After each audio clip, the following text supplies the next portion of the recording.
అందరికీ నమస్కారం. ఈరోజు వీడియోలో వరలక్ష్మి వ్రతం కలశం పెట్టుకుని చేసుకోవడం ఆనవాయితీ లేదు.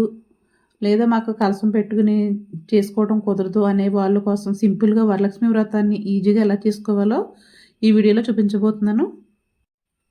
వరలక్ష్మి వ్రతం చేయడానికి చాలామందికి అనేక రకాల సందేహాలుంటాయి. తోరం ఎలా కట్టుకోవాలి? వాయనం ఎలా ఇవ్వాలి? తాంబూలం సింపుల్‌గా ఎలా ఇవ్వాలో ఈ వీడియోలో చూపించబోతున్నాను. వరలక్ష్మి వ్రతం అంటేనే చాలామంది భయపడిపోతున్నారు. ఎందుకంటే చాలా ఖర్చుతో కూడుకున్న పని వరలక్ష్మి వ్రతం అంటే అనుకుంటూ ఉంటారు. వేరే వాళ్ళ పూజలు చూసి. వేరే వాళ్ళని ఫాలో అవ్వకుండా మన పెద్దవాళ్ళు, మన పెద్దలు ఎలా చేశారో అలా చేసుకుంటే సరిపోతుంది. లేదా మనకు తోచినట్టు, మనకి నచ్చినట్టు, మన మనసుకు నచ్చినట్టు చేస్తే గనక భక్తి శ్రద్ధలతో అమ్మవారు అలాంటి భక్తిగా దిగివస్తుందన్నమాట. ఇదివరకు రోజుల్లో కూడా మన పూర్వీకులంతా కూడా ఇలా సింపుల్‌గానే చేసుకునేవారు. ఎంతో ఆర్భాటం చేసేవారు కాదు.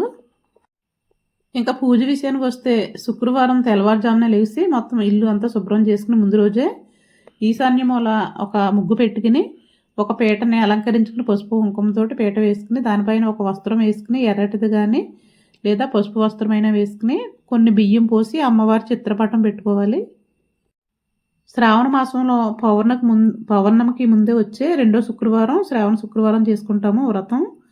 తర్వాత 2 పంచపాత్రలు పెట్టుకోవాలి. తర్వాత ఒక 2 తమలపాకులు తీసుకుని పసుపు గణపతిని కూడా చేసుకోవాలి.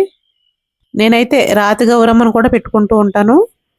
కుంకుమ పూజ చేసినప్పుడు గౌరీదేవికే కుంకుమ పూజ చేస్తానమాట. తర్వాత అమ్మవారికి ఒక పసుపు కొమ్ముతోటి ఒక బొందు తయారు చేసుకోవాలి. లేదా లక్ష్మీదేవి రూపు ఉన్నా సరే అది గుచ్చుకుని అదైనా వేసుకోవచ్చు. మనకి వరలక్ష్మి వ్రత కల్పం ఉంటుంది. దాని బుక్ను ఫాలో అవుతూ పూజ చేసుకుంటమే. తర్వాత ఇప్పుడు తోరణం తయారు చేసుకోవడానికి తోరణం వేసుకోవాలి. ఇది ఒక 9 పోగులు తీసుకోవాలి దారం. 9 పోగులు దారం తీసుకుని పసుపు రాసుకుని ఒక 2 తోరాలు వేసుకోవాలి. మేమైతే 2 తోరాలు వేసుకుని ఒకటి అమ్మవారికి, ఒకటి మాకు. అమ్మవారికి పెట్టింది మనం వాయనంలో ఇచ్చేయచ్చు. మేము అలా ఇస్తామట. కొంతమంది 3 తోరాలు వేసుకుని అమ్మవారిది అలా ఉంచేసి విడిగా వాయనంలోకి ఇంకొకటి ఇస్తారు. తోరం ఎలా కట్టుకోవాలంటే 3 పద్ధతుల్లో కట్టుకోవచ్చు. సింపుల్గా మధ్యలో ఒక పువ్వు కానీ లేదా తమలపాకు కానీ లేదా మామిడాకైనా సరే కట్టుకుని మిగతా 4 ముళ్ళు కూడా ముళ్ళు వేసుకోవాలి. మొత్తం 9 ముళ్ళు మాట. అటు 4 ముళ్ళు ఇటు 4 ముళ్ళు వేసుకుని మధ్యలో ఒక పువ్వు పెట్టుకుంటే సరిపోతుంది సింపుల్గా. ఇది ఇంకొక 2 పద్ధతులు కూడా ఉన్నాయి. మొత్తం పువ్వులు కట్టుకోవచ్చు లేదా 3 పువ్వులు పెట్టుకుని కనమై ముళ్ళన్నా పెట్టుకోవచ్చు. ప్రతి ముడికి కుంకుమ బొట్టు పెట్టుకుని ఓ పక్కన పెట్టుకోవాలి. తర్వాత దీపారాధన చేసుకున్న తర్వాత పసుపు గణపతిని పూజించాలి. గణపయ్యకి చోడచోపచార పూజ చేసుకోవాలి. లేదా పసుపు కుంకుమ గంధం అక్షింతలు ఇవన్నీ సమర్పించుకుని ఓం గణేశాయ నమః అనుకున్నా సరిపోతుంది. గణపతి పూజ అయిన తర్వాత ధూపం దీపం కూడా ఇచ్చుకోవాలి. నైవేద్యం కూడా పెట్టుకుని బెల్లం ముక్క కానీ లేదా అరటిపళ్ళు కానీ నైవేద్యం పెట్టి గణపతికి హారతి కూడా ఇచ్చిన తర్వాత అప్పుడు అమ్మవారు పూజ చేసుకోవాలి. అమ్మవారు కూడా చోడచోపచార పూజ చేసుకోవాలి.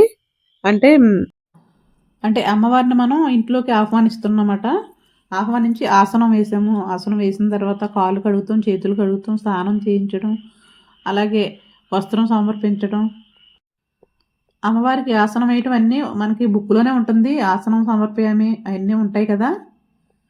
పంచామృతం సమర్పయామి అన్నిటితోటి చేసిన తర్వాత పసుపు కుంకుమ అక్షింతలు గంధం అన్నిటితోటి పూజ చేసుకోవాలి. అన్నీ అన్నప్పుడు 2 అక్షింతలు కానీ ఒక పువ్వు కానీ వేస్తే మనం అమ్మవారికి అవన్నీ సమర్పించినట్టు భావన చేసుకోవాలి. గణపతి పూజ అయిపోయిన తర్వాత ఒక 3 సార్లు గణపతిని కదిపేసి ఒక పక్కకు పెట్టుకోవాలి. మనకి ప్రసాదాలు పెడతాకి ప్లేస్ సరిపోదు కాబట్టి. అమ్మవారికి అక్షింతల పువ్వులతో కానీ చోడచోపచారాలు చేసుకోవచ్చు. లేదా మనం 2 పంచపాత్రలు పెట్టుకున్నాం కదా. ఒక పంచపాత్రలో నీళ్లు ఒక ప్లేట్ పెట్టుకుని ఆ ప్లేట్లోకి జ్ఞానం సమర్పయామి అని కొన్ని నీళ్ళు వదలాలి. స్నానం సమర్పయామి అని కొన్ని నీళ్ళు వదలాలి ఒక ప్లేట్లోకి. ఆవాసనం సమర్పయామి అలా అన్నా చేసుకోవచ్చు. తర్వాత ఈ పూజ అంతా అయిపోయిన తర్వాత వరలక్ష్మి వ్రతం బుక్లో మనకి లక్ష్మీ అష్టోత్తర శతనామావళి 108 నామాలు ఉంటాయి. ఓం ప్రకృతై నమః, ఓం వికృతై నమః ఆ నామాలు చదువుకుంటూ 2 అక్షింతలు వేసుకుంటూ మొత్తం 108 నామాలు చదువుకోవచ్చు, లేదా పువ్వులతో అయినా చేసుకోవచ్చు. అమ్మవారి లక్ష్మీ అష్టోత్తరం ఉంటుంది, అది చదువుకోవచ్చు. అమ్మవారి నామాలు ఏమొస్తే అవి చదువుకోవచ్చు. ఏమీ రాకపోయినా కూడా శ్రీమాత్రే నమః, శ్రీమాత్రే నమః అనుకుంటూ పూజ చేసుకున్నా సరిపోతుంది. మనకి వచ్చినట్టు, మన మనసుకు నచ్చినట్టు చేసుకుంటే అదే అమ్మవారికి ఎంతో ప్రీతికరమైన పూజ అవుతుంది. తర్వాత ధూపం, దీపం అన్నీ సమర్పించిన తర్వాత నైవేద్యం సమర్పించుకోవాలి. నైవేద్యంగా పెట్టడానికి సలివిడి వడపప్పు, అలాగే పచ్చి శనగలు, కొంచెం శనగలు నానబెట్టుకోవాలి. పానకం, కొంచెం పరమాన్నం వండుకుంటే సరిపోతుంది. ఒక కొబ్బరికాయ కొట్టుకుంటే, అరటిపళ్ళు ఉంటే అరటిపళ్ళు పెట్టుకోవచ్చు. ఇవి కూడా కుదరవు అనుకుంటే గనక సలివిడి వడపప్పు పెట్టుకున్నా సరిపోతుంది. పానకం అదే మహా నైవేద్యం అట. సలివిడి వడపప్పు, పానకం చాలా మంచిదని చెప్తుంటారు. నైవేద్యం పువ్వుతోటి నీళ్లు చిలకరించి నైవేద్యం సమర్పించుకోవాలి.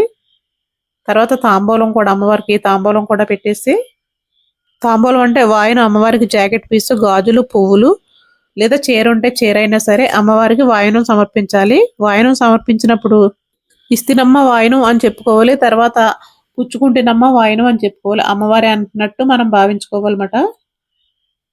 తర్వాత తోరాలు అమ్మవారి దగ్గర పెట్టి తోర గ్రంథి పూజ అని ఉంటుంది, మనకి బుక్లోనే ఉంటుంది. ఆ బుక్లో అక్షంతలతోటి కొంచెం పూజ చేసుకున్న తర్వాత ఆ తోరం మంత్రం ఉంటుంది, తోరం కట్టేసుకోవాలి. తోరం కట్టుకున్న తర్వాత పూజ అవునట్టు కథ ఉంటుందన్నమాట. అక్షంతలు తీసుకుని తోరం కట్టుకున్న తర్వాతే కథ చదువుకోవాలి. కథ చదువుకున్న తర్వాత అప్పుడు కొబ్బరికాయ కొట్టి మంగళహారతి ఇచ్చుకోవాలి. మంగళహారతి పాట ఉంటుంది, మంగళహారతి పాట కూడా పాడుకోవచ్చు.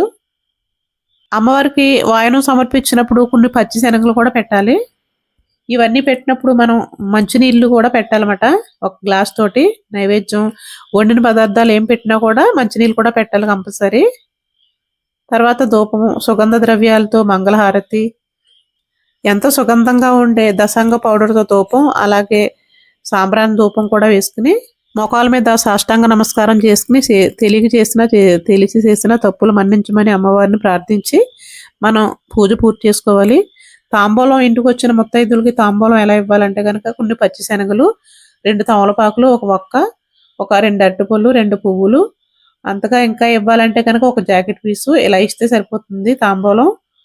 ఇంకా ఎటువంటి రిటర్న్ గిఫ్ట్స్ ఏమి ఇవ్వక్కర్లేదు. పసుపు కుంకుమ ఇలా పొట్లాలు కట్టి ఇస్తే మంచిది. ప్యాకెట్లు ఇస్తున్నారు కదా, అవి అసలు పసుపు కుంకుమే కాదు. కొంచెం పసుపు కుంకుమ ఇలా ఇలా పొట్లం కట్టేసుకుని ఒకవేళ కలిసిపోతాయి అనుకుంటే కనుక పసుపు కుంకుమ అని పొట్లాల పైన పేర్లు రాసుకుంటే సరిపోతుంది. తర్వాత ఇంకా ఇవ్వాలంటే కనుక ఒక అరడజన్ గాజులు, అంతే, ఇంకా ఏమీ ఇవ్వక్కర్లేదు. అసలైన తాంబూలం అంటే ఇంతే, ఇంకా ఇలాగే ఇస్తారు మాకైతే కనుక. ఇప్పుడు అవి ఇవి అని చాలా పెడుతూ ఉంటున్నారు, కానీ అసలైన తాంబూలం అయితే ఇలా ఇచ్చుకుంటే సరిపోతుందండి. చుట్టుపక్కల ఎవరూ లేకపోయినా తాంబూలం తీసుకోవడానికి ఏమి చింతించక్కర్లేదు. ఎందుకంటే అసలైన తాంబూలం మనం వాయనం అమ్మవారిగా ఇచ్చాం కాబట్టి అయ్యో తాంబూలం ఇవ్వలేదని ఏమి బాధపడిన అవసరం లేదు. ఈ వ్రతం చేయడానికి ఇంకా నియమాలంటూ ఏమీ ఉండవు. ఒక పూట భోజనం, సాయంత్రం టిఫిన్ చేసేయచ్చు. అమ్మవారి పీట ఎప్పుడు తీయాలంటే కనుక శనివారం సాయంత్రం కూడా, శుక్రవారం సాయంత్రం కూడా దీపారాధన చేసుకుని శనివారం ఉదయం తీసుకోవచ్చు. లేదు ఒకటే ప్లేస్ ఉంది, మొత్తం అటు ఇటు తిరుగుతూ ఉంటారంటే కనుక ఆ రోజు దీపారాధన కొండెక్కిన తర్వాత అయినా తీసేసుకోవచ్చు, ఒకటే రూము వీలు లేని వాళ్ళు. తర్వాత ఆ క్లాత్ అయితే మనం మళ్ళీ పూజకు వాడుకోవచ్చు, లేదా జాకెట్ పీస్ అన్న కుట్టించుకోవచ్చు, లేదా బీరువాలైనా పెట్టుకోవచ్చు. తర్వాత పూజ చేసిన పువ్వులు అవి కూడా నీటిలో వేసేసుకోవాలి, లేదా చెట్టు మొదటైనా వేసేసుకోవచ్చు. అమ్మవారి మేడలో బొందు వేసాం కదా, ఆ బొందు పూజ అయిపోయిన తర్వాత తీసుకుని మనం కట్టేసుకోవాలి. కట్టుకుని ఒక 3 రోజులు ఉంచిన తర్వాత పచ్చని చెట్టుకి కట్టేసేయాలి, లేదా చెట్టు మొదట్లో అయినా వేసేయాలి. ద్వారం కూడా అంతే, 3 రోజులు ఉంచుని 3వ రోజు తీయాలి. మేమైతే అలా చేస్తాము. కలసం పెట్టుకుని కూడా ఇదే విధంగా పూజ చేసుకోవచ్చు. కలసంలో అమ్మవారిని ఆహ్వానిస్తామంతే, ఇంకేమీ ఉండదు. కలస పూజ ఉంటుంది అంతేనండి. నా పూజ విధానం ఎలా ఉందనేది మీ ఫీడ్బ్యాక్ తెలియజేయండి.